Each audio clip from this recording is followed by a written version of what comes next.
Tá rolando uma polêmica aí pelo YouTube de um youtuber, o Vitor Santos, que processou o outro youtuber, o Thiago Santinelli, por conta de um vídeo que ele fez. A gente não vai falar exatamente sobre esse vídeo, mas vai falar sobre um assunto que tá aí pairando no meio desse assunto, que tá tangenciando esse assunto, que é a pseudociência no direito. Oi, eu sou a Marina, e pra quem não sabe, essa treta aí que tenha acontecido e repercutido na internet nos últimos dias foi a de que o Thiago Santinelli, que é um comediante, fez um vídeo falando sobre essa pseudociência que o Vitor, do canal Metaforando, propaga no canal dele, colocando ali todas as evidências e tudo mais e comentando com humor o fato de o Vitor propagar aí essa pseudociência. O que acontece é que o Vitor processou o Thiago. Esse processo nem mesmo seria por conta da questão da pseudociência, mas sim porque o Vitor alega um uso indevido de imagem, né? Como se o Thiago estivesse usando a imagem do Vitor para obter lucros, né?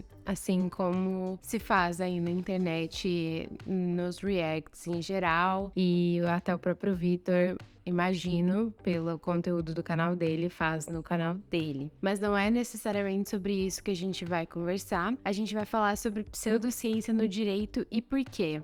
Bom, de fato, isso que o Vitor Santos faz no canal dele, né, de falar sobre microexpressões faciais, como se isso fosse ciência, é uma pseudociência. E tem vários vídeos já aqui no YouTube com fontes conversando sobre isso, explicando muito melhor do que eu poderia acrescentar aqui nesse vídeo. Mas uma coisa que me deixou preocupada foi que eu ouvi o seguinte argumento de algumas pessoas que estavam inclusive falando a favor do Thiago Santinelli, que era óbvio que é uma pseudociência, porque se fosse ciência, o judiciário aplicaria. E eu queria dizer com dor no coração que essas pessoas estão erradas, né? Não necessariamente o judiciário vai ser criterioso nesse nível para que só entre no judiciário como prova aquilo que é ciência. Infelizmente, uma das pessoas que eu vi falando sobre isso foi o Cauê, no Dessa Letra Show. Eu tava vendo ele comentar sobre esse caso, e aí ele comenta algo do tipo, se isso fosse verdade, né, se essa pseudociência fosse realmente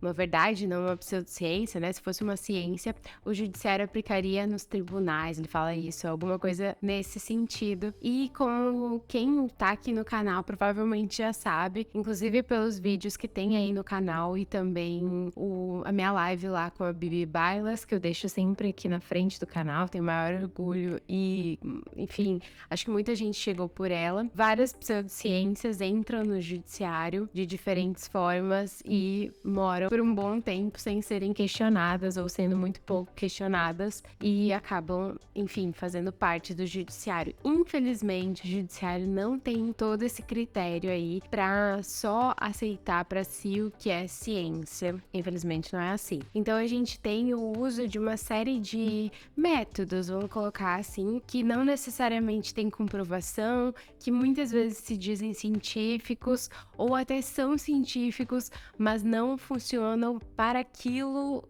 que a gente, quando coloca eles no judiciário, quer que eles se proponham, enfim, se propõe a ser, digamos assim.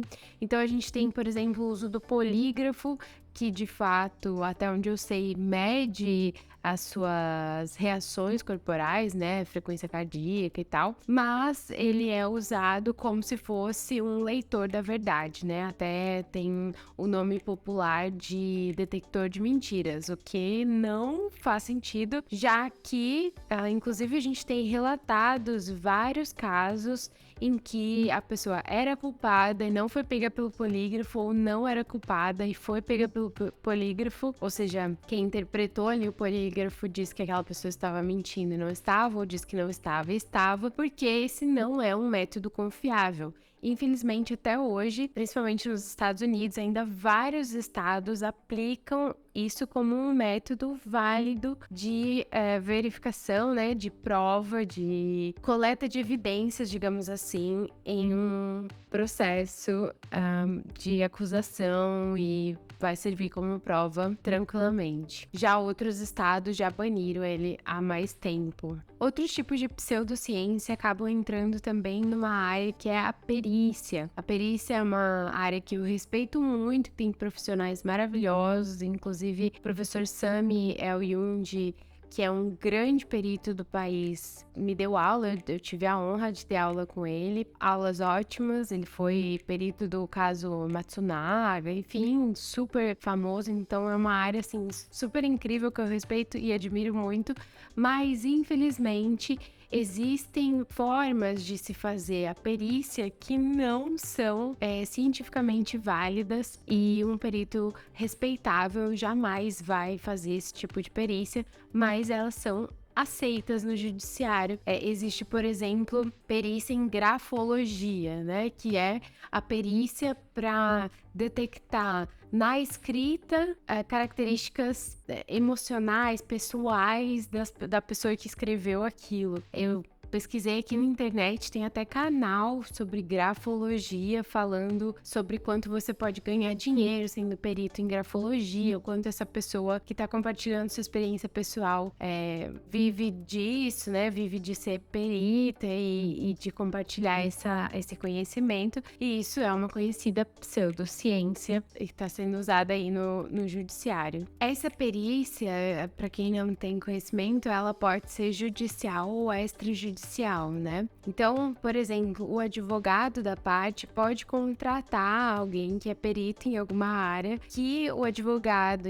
ou advogada entenda interessante, né? Especializado o suficiente, técnica no assunto, tema ali do caso e que possa auxiliar no caso e contratar então essa perícia, que vai ser chamado de assistente técnico, e esse assistente técnico pode então elaborar um laudo extrajudicial que pode ser juntado ali aos autos ou, enfim, juntado ao material do advogado para provar a tese do advogado, né? Então, não é necessariamente culpa do magistrado que essa perícia foi juntada. Até onde eu sei, o magistrado, pelo Código Penal, pode rejeitar esse laudo pericial, inclusive do perito que ele tem de confiança, mas, enfim, parece que isso tem acontecido, né? O fato de se usar esse tipo de prova. Aqui também a gente já conversou sobre coisas sendo usadas como a constelação familiar. Não sei se eu preciso ainda me estender sobre esse assunto, mas é uma pseudociência, claramente, que não só não é comprovada, como também a parte de raízes muito preconceituosas, extremamente problemáticas e que têm sido usadas de forma extrajudicial, né, no judiciário,